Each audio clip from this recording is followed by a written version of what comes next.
Hello friends, moina culture update கேட்டாங்க. இப்போ இருக்கிற கண்டிஷன் இப்படி தான். மொயினா நொச்சன்னு நான் வர வச்சுட்டேன்.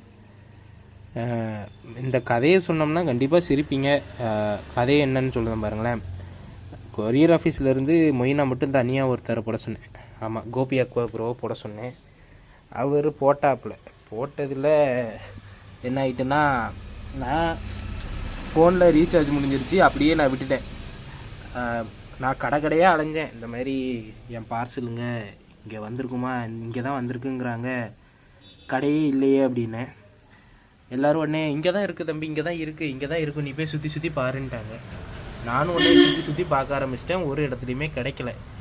கடைசியில் அவ்வளோதான், சரி பார்சல் முடிஞ்சிருச்சுன்னு சொல்லிட்டு நான் அவருக்கே மெசேஜ் போட்டேன். அப்புறம் இந்த மாதிரி பார்சல் கிடைக்கல அப்படின்னு மெசேஜ் போட்டதில் அவர் ஒன்றும் இல்லை ப்ரோ, நான் உங்களுக்கு திருப்பி அனுப்பி விடுதேன் அப்படின்ட்டாப்புல. அந்த மனுஷனை திருப்பி அனுப்பியிருப்பாப்புலன்னு நினைக்கிறேன். ஆமாம், அனுப்பிட்டார். இப்போ இது என்ன ஆயிடுச்சுன்னா, இப்போ நான் அதை வீட்டுக்கு அப்புறம் அன்றைக்கி கூப்பிட்டாப்புல 7 மணிக்கு கூப்பிட்டு, ப்ரோ நான் மங்கம்மாள் சாலையில் தான் இருக்கிறேன், என்னை எடுத்துக்கிட்டீங்களா அப்படின்னாங்க. நானும் உடனே வேகமாக ஓடி போய் எடுத்து பார்த்தா ஒரு 2-3 உசுரோடு இருந்த மாதிரி இருந்துச்சு. சரி அப்படின்னு சொல்லி டப்புக்குள்ளே போட்டு வச்சுருந்தேன். இப்போ அதை வச்சு கிட்டத்தட்ட இப்போ நானே விற்கிற அளவுக்கு கொண்டு வந்துட்டேன். யாருக்கு மொயினா வேணும்னாலும் என்னை கான்டாக்ட் பண்ணிக்கோங்க, நான் உங்களுக்கு தரேன்.